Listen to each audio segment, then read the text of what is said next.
Bonjour à tous. Aujourd'hui, on va faire une vidéo sur la fonction parseJSON. C'est une fonction qui n'est pas native, il faut l'activer dans Power Apps à partir d'une certaine version, mais ça fait un petit moment qu'elle est là et donc maintenant il n'y a même plus besoin, elle est forcément intégrée. Donc vous n'aurez plus qu'à activer la fonctionnalité pour pouvoir l'utiliser. Cette fonctionnalité, elle va vous servir à quoi? Elle va vous servir à travailler avec du JSON. Le JSON, c'est quoi? C'est du JavaScript Object Notation. Vous allez pouvoir de suite travailler et modifier vos données au travers de ça. Donc on va faire un exemple tout bête où on va se retrouver avec une collection d'informations en JSON et on va pouvoir travailler avec. Alors on bascule sur l'écran. Hop là, une petite seconde. Hop là, voilà. Donc, comme vous voyez, j'ai un écran assez basique et d'abord, avant d'utiliser donc la fonctionnalité, je vais vous montrer où on l'active. Nous allons dans Paramètres. Dans la partie Paramètres, vous allez dans les fonctionnalités à venir et là, vous tapez dans Experimental, pardon, JSON. Vous allez avoir cette fonctionnalité qui arrive. Donc moi, elle est déjà active, mais pour ceux qui veulent faire un exemple de ce tuto et essayer de leur côté, il faudra forcément l'activer. Une fois que ça c'est fait, on va pouvoir, donc, j'ai fait 3 exemples, on va avoir des textes JSON qui vont apparaître dans la partie basse, et on va pouvoir alimenter des champs, voir des choses par rapport à ça. Alors, je vais faire le premier exemple. On a un enregistrement tout bête où on a le nom de la personne, son prénom, son âge et s'il est présent. Et donc, on va insérer un petit label sur la droite. Hop là, je le glisse ici. On va le mettre assez large histoire d'être bien. Et ici, on va utiliser justement parse.json. Dans parse.json, il nous demande une entrée. Moi, dans mon cas, l'entrée, c'est celui-ci qui s'appelle label3. Donc, je vais lui taper label3.text. Lorsque je ferme, vous allez avoir donc des fois ce petit message d'erreur, enfin voilà, mais vous allez voir de la donnée qui n'a pas de type. Donc, si elle n'a pas de type, vous n'allez pas pouvoir la lire, la comprendre, enfin voilà. Donc, il faut forcément arriver à donner le type de la donnée que vous voulez utiliser. Donc, dans mon cas, ici, je veux récupérer, par exemple, la partie nom. Donc, ici, je vais mettre point nom et je ferme. Automatiquement, il va transformer la partie nom en texte et va pouvoir me l'afficher. Si maintenant je duplique, je peux me mettre juste en dessous, je vais pouvoir aussi attaquer le prénom. Hop là, alors je l'ai tapé comme ça, non, je l'ai tapé avec un et. Donc voilà, donc j'ai le prénom. Je vais pouvoir avoir son âge, et donc ici je vais taper âge. D'ailleurs c'est marrant, ça a fonctionné. Normalement, l'âge, il aurait dû me demander une value. Alors je vais voir si ça fonctionne aussi avec value.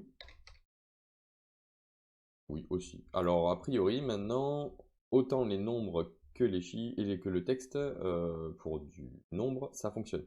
On peut mettre texte et il arrive à lire le texte du nombre. Sinon, des fois, ça me mettait une erreur avant. Donc, vous pouvez ne pas utiliser value pour des données en chiffres, mais avec texte, ça doit fonctionner. Bon, il est quand même peut-être préférable pour qu'une valeur texte, valeur nombre, pardon, s'affiche, vous utilisez value et pas justement texte. Et le petit dernier, hop là, donc savoir si je suis présent ou pas. Donc ici, on va taper, hop là, présent. Il me met 1. Ok, la value de true c'est 1, donc ça fonctionne. Mais on est sur du booléen. Donc si je tape booléen, automatiquement, il va me donner la valeur booléenne dans laquelle je suis. Donc là, à true. Voilà pour cet exemple, c'est tout simple, pas très compliqué à mettre en place. Et par contre, ça peut être hyper intéressant pour vous dans le cadre où vous souhaiteriez peut-être avoir plusieurs informations sur une même ligne sans avoir plusieurs lignes dans une liste ou autre. Voilà, on peut s'imaginer agréger des données dans la même chose ou même éviter des dizaines de colonnes. Enfin voilà, c'est là où ça pourra être intéressant. Alors, on va juste les masquer, voilà, très bien. Et on va s'ajouter, pour le deuxième exemple, un, hop là, un petit texte. Hop là, je vais le mettre ici. Et on va utiliser encore une fois ceci, sauf que là, comme on le voit, dans ma partie JSON, donc de mon label 3, j'ai une table. Donc une table, elle va pas être recherchée, enfin, et travaillée de la même manière. Donc ici, je vais retaper donc mon parse. Wow, j'ai fait quoi là? J'avais jamais fait ça. Parse JSON, voilà. Et je vais remettre mon label 3.text. Je le ferme, toujours une erreur, on ne comprend pas, enfin voilà. Donc tout ça, bien sûr, on sait que c'est une table, d'accord? Donc on va y rajouter table. Hop là, table par JSON, nanana. Bon, ça ne fonctionne pas encore complètement. On voit bien qu'ici, il voit bien une table, mais il n'arrive pas à nous donner l'information. C'est pas très grave, on va y chercher du coup un élément à l'intérieur. Pour chercher un élément à l'intérieur et dire que par exemple on voudrait le deuxième, on va pouvoir utiliser une fonction aussi qui s'appelle index. Hop là, ici je mets le 2 parce que je veux le deuxième index. Et normalement ici, si je tape point, je vais pouvoir mettre value. Et automatiquement, il m'a récupéré le deuxième enregistrement. Si j'avais tapé 1, il va me mettre le premier. Et si je tape bien sûr le 3, on trouve bien le dernier qui est Linux. Donc, vous voyez, vous allez pouvoir utiliser des tables et tout plein de choses. Et si on mélange encore plus, c'est-à-dire qu'on a des enregistrements dans une table, on va pouvoir aussi traiter cette donnée. Donc ça, c'est l'exemple 3. Hop là, je vais le charger. D'ailleurs, ici, je vais juste... non, bah, je veux pas te voir. Ouais, bah, même, je vais te supprimer. Allez, comme ça, tu m'embêtes pas. Donc, ce que je vous propose, c'est qu'on insère une galerie verticale. Hop là. Et que du coup, cette galerie, on va y mettre, bon, on va mettre déjà, on veut du titre, sous-titre, et corps, ah, c'est pas mal, comme ça nous fera un truc plutôt pas trop mal. Ok, et ici dans l'item, on va lui mettre justement notre parse JSON.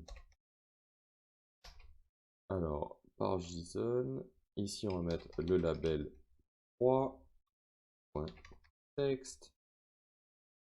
Voilà, et du coup, forcément, ici, pour qu'il arrive à l'interpréter, il va falloir lui dire que c'est une table. À partir de là, on voit qu'on a des informations qui arrivent. Donc là, il m'a tout mis avec texte, puisque ça fait un truc basique. Mais on va pouvoir directement travailler notre donnée. Donc ici, si je veux, par exemple, avoir tous les noms en premier des différents éléments, voilà, je vais aller chercher la value, donc l'enregistrement en question, et je vais lui dire que je veux le nom. Et je ferme. Voilà, il m'a récupéré ça. On voit bien qu'il m'a récupéré Bouleg et il m'a récupéré Kiwix. Alors, je vais copier la formule parce que je ne vais pas m'embêter. Je vais aller sur ici, celui texte. Je fais CTRL-V et ici, à la place de nom, on met prénom. Et là, automatiquement, il me remplit mes petites informations. Hop là, je vais faire ça. Ouais, hop là. Et ici, CTRL-V. Donc, moi, je préfère que ça soit marqué avec value. Ça marchait, mais j'aime pas trop le principe. La valeur âge, c'est une value. Donc, je le mets comme ça, voilà. Et ici, on va voir peut-être un effet de présence. Donc, on peut s'imaginer carrément rajouter justement du texte avant. Présence. Espace, deux points, espace, hop là, value, non, je veux ici un boolean, mince, ouais, boolean, voilà, et ici, je vais mettre présent, je crois que c'était comme ça que je l'ai tapé, très bien, voilà, Donc après, on pourrait s'amuser hein, à dire que if nanana égale ou virgule oui, hop là, comme ça. Sinon, non, j'ai oublié ce petit guillemet et je ferme. Et là, comme ça, on a quelque chose de plus joli. Donc voilà, avec cette petite vidéo, j'espère que vous pourrez appréhender cette fonctionnalité donc, qui s'appelle Parse JSON. J'espère que ça vous aidera dans vos différents projets. Et du coup, ben, je vous souhaite une bonne journée. On se revoit bientôt pour une autre vidéo.